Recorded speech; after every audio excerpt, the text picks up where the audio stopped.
오바댜 1장 10절에서 21절까지의 말씀 우리 한 목소리로 같이 읽겠습니다. 내가 내 형제 야곱에게 행한 포악으로 말미암아 부끄러움을 당하고 영원히 멸절되리라. 내가 멀리 섰던 날 곧 이방인이 그의 재물을 빼앗아가며 외국인이 그의 성묵에 들어가서 예루살렘을 얻기 위하여 제비 뽑던 날에 너도 그들 중 한 사람 같았느니라. 내가 형제의 날 곧 그 재앙의 날에 방관할 것이 아니며 유다 자손이 패망하는 날에 기뻐할 것이 아니며 그 고난의 날에 내가 입을 크게 벌릴 것이 아니며 내 백성이 환난을 당하는 날에 내가 그 성문에 들어가지 않을 것이며 환난을 당하는 날에 내가 그 고난을 방관하지 않을 것이며 환난을 당하는 날에 내가 그 재물에 손을 대지 않을 것이며 내 거리에 서서 그 도망하는 자를 막지 않을 것이며 고난의 날에 그 남은 자를 원수에게 넘기지 않을 것이니라. 여호와께서 만국을 벌할 날이 가까웠으나니 내가 행한 대로 너도 받을 것인즉 내가 행한 것이 내 머리로 돌아갈 것이라. 너희가 내 성산에서 마신 것 같이 만국인이 항상 마시리니 곧 마시고 삼켜서 본래 없던 것 같이 되리라.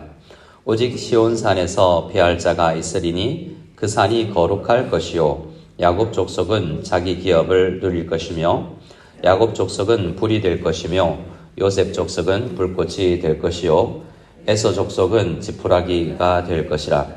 그들이 그들 위에 붙어서 그들을 불사를 것인즉 에서 족속에서 남은 자가 없으리니 여호와께서 말씀하셨습니다. 그들이 네겝과 에세의 산과 평지와 블레셋을 얻을 것이요 또 그들이 에브라임의 들과 사마리아의 들을 얻을 것이며 베냐민은 길르앗을 얻을 것이며 사로잡혔던 이스라엘의 많은 자손은 가나안 사람에게 속한 이 땅을 사르밧까지 얻을 것이며 예루살렘에서 사로잡혔던 자들 곧 스바랏에 있는 자들은 네겝의 성읍들을 얻을 것이니라. 구원받은 자들이 시온산에 올라와서 에세의 산을 심판하리니 나라가 여호와께 속하리라. 아멘. 오바댜서는 언제 기록된 서신인지 또 오바댜가 성경에 한 12명쯤 나오는데요. 이 오바댜가 누군지도 정확하지는 않습니다. 하지만 이 말씀은 그렇게 시대가 잘 기록되지 않은 만큼 모든 시대에 통용되는 말씀이다라는 생각을 해볼 필요가 있고요. 오늘 근데 10절에서 우리 이 15절까지의 말씀을 보면 어느 시대구나라는 것을 좀 떠올리게 됩니다. 예루살렘이 바벨론에 의해서 패망할 때 그때 에돔도 함께 동참해서 예루살렘을 침략했었다라는 거죠. 우리가 흔히 쓰는 말로 야단치는 시어머니보다 말리는 신우가 더 밉다라는 것처럼 바벨론이 주된 예루살렘을 공격하는 사람이었지만 그 옆에서 소리치며 또 그 마음을 여러 면으로 표현한 것이 그들의 문제였던 것입니다. 그래서 오늘 오바댜서는 시편 137편에 이스라엘 백성들이 했던 기도의 응답이라고 할 수 있습니다. 시편 137편은 이렇게 시작하는데요. 우리가 바벨론의 여러 강변 거기에 앉아서 시온을 기억하며 울었도다 라고 이야기하고 있습니다. 그냥 운 것이 아니라 기도를 한 것이겠죠. 나라가 망하고 바벨론에 끌려가서 그곳에서 하나님을 생각하고 울 때에 누가 그들에게 생각났냐면 7절 말씀에 여호와여 예루살렘이 멸망하던 날을 기억하시고 에돔 자손을 치소서. 그들의 말이 헐어버리라 그 기초까지 헐어버리라 하였나이다 라고 그들이 기억하며 그 멸망의 날에 에돔이 형제 국가가 우리가 망하는 것을 보고 즐거워하고 또 소리내어서 잘 망했다 이렇게 이야기했던 그것을 기억하고 기도를 했습니다. 하나님께서는 오바댜 선지자를 통해서 이스라엘 백성들에게 이 멸망하고 아파하고 눈물을 흘리고 있는 이 남유다 백성들에게 오바댜서를 통해서 응답해 주신 것이죠. 10절 말씀에 그들이 어떻게 행했는지를 봅시다. 내가 내 형제 야곱에게 행한 포악으로 말미암아라고 이야기하고 있습니다. 형제 국가라고 이야기하죠. 야곱의 형제 국가 에서의 국가가 에돔입니다. 에돔은 그래서 창세기부터 여러 번 나오는데요. 야곱이 먼 외삼촌 집에서 수십 년간 있다가 돌아올 때 그때 형 에서는 이미 에돔에 살고 있었어요. 그때부터요. 근데 오늘 오바댜의 예언처럼 그 이후에 남유다가 멸망했을 뿐만 아니라 오바댜의 예언처럼 이제 에돔은 전혀 없는 나라가 되어버렸고 그래서 전혀 역사에서 사라져버리게 된 나라입니다. 그들은 이렇게 이때만 뿐만 아니라 여러 나라의 여러 시대에 이스라엘을 괴롭게 했던 것도 기억하는데 오늘 이 말씀이 이때가 가장 크게 다가왔다라는 것입니다. 어떻게 했습니까? 11절 말씀에 네가 멀리 섰던 날 곧 이방인이 그의 재물을 빼앗아가며 외국인이 그의 성문에 들어가서 예루살렘을 위하여 제비 뽑던 날에 바벨론이 쳐들어와서 예루살렘을 빙 둘러서서 침략할 때 너도 그들 중에 한 사람 같았느니라. 같았다라고 말하고 있지만 그들 중에 포함되어 있었다라는 것입니다. 근데 이 일이 있기 얼마 전에 어떤 일이 있었냐면 예레미야서 27장에 우리가 얼마 전에 보았던 말씀에 보면 유다왕 시드기야 때 이 에돔도 우리 함께 맞서서 약속하고 우리 바벨론에 대항하자라고 약속을 했었어요. 단순히 형제만이 아니라 약속하고 언약한 그렇게 동맹국가였다는 것입니다.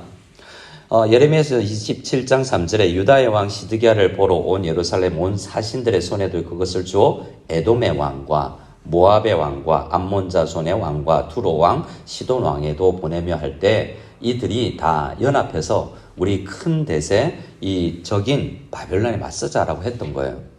그런데 그렇게 약속을 해놓고서 돌아서서 지금은 적군에 포함되어 있던 것입니다. 약소국이니까 강대국 앞에서 그렇게 무릎 꿇을 수도 있고 배반할 수도 있겠다 하지만 하나님은 그것을 아주 크게 보는 것이 있습니다. 단순히 혈족적인 것이 아니라 언약으로 함께 맺은 형제들이 이렇게 해서는 안 된다라는 것입니다. 자, 12절부터 쭉 이렇게 그렇게 했어야 되겠느냐? 네가 그렇게 한 게 옳으냐? 그러면 안 되지 않느냐라는 8번의 질문이 나옵니다. 그런데 그들은 그렇게 했다는 거예요. 내가 형제의 날, 곧 그 재앙의 날에 방관할 것이 아니라 옆에 멀리 서서 그냥 구경만 할 게 맞냐라는 것입니다. 유다 자손이 패망하는 날에 기뻐할 것이 아니다. 그런데 기뻐했다는 거죠. 그 고난의 날에 내가 입을 크게 벌릴 것이 아니며 그들이 직접 소리를 내서 그들이 유다 백성들이 들은 게 있잖아요. 시편 137편에 이야기했던 것처럼 기초까지 망해버리라, 헐어버리라 라고 옆에서 추임새를 넣었던 것입니다. 13절에 내 백성이 환난을 당하는 날에 내가 그 성문에 들어가지 않을 것이며 같이 들어와서 침공에 참여했다는 것이죠. 환난을 당하는 날에 내가 그 고난을 방관하지 않을 것이며 환난을 당하는 날에 내가 그 재물에 손을 대지 않을 것이며 재물에도 손대고 함께 노략질을 했다는 것입니다. 그것뿐만 아닙니다. 가장 큰 것은 14절인데요.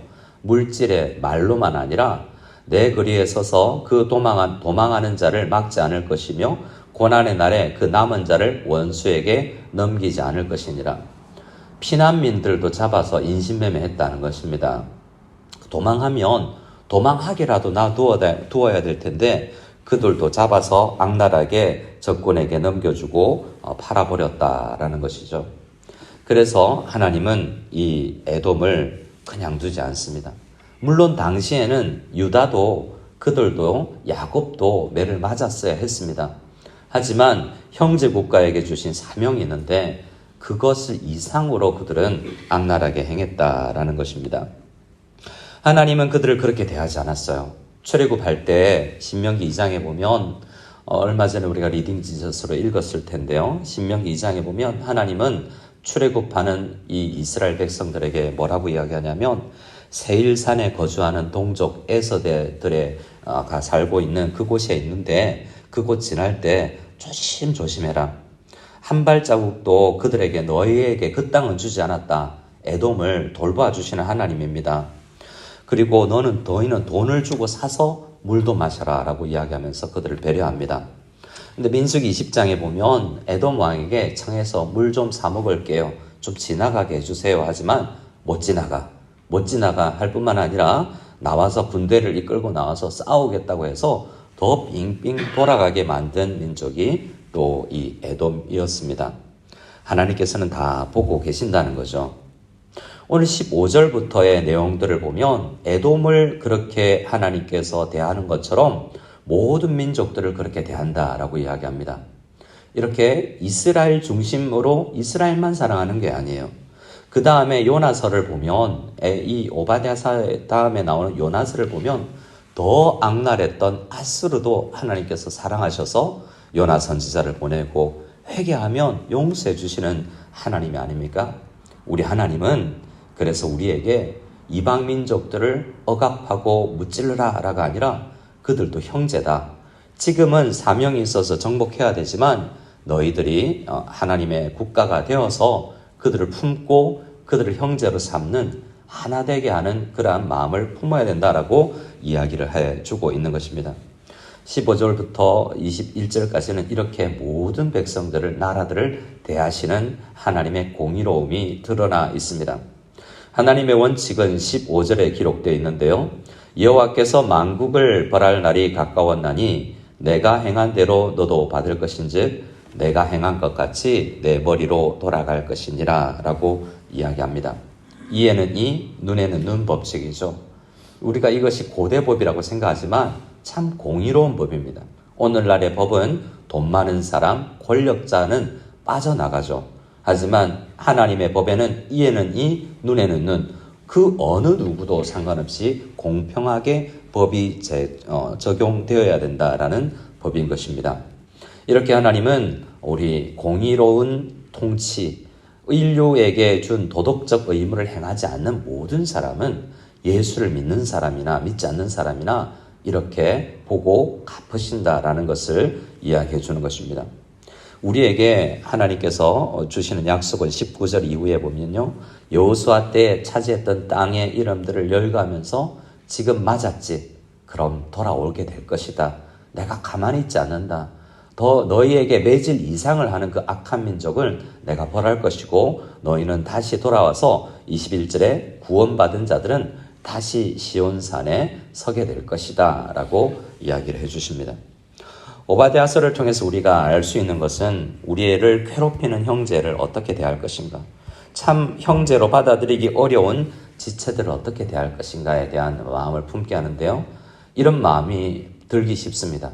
나는 지금 당하고 있는데 언젠가 원수 갚아주겠지라고 형제를 대할 것이 아니라 예수님은 이 마음을 이제 극하게 가져와서 적극적으로 행하기를 원합니다.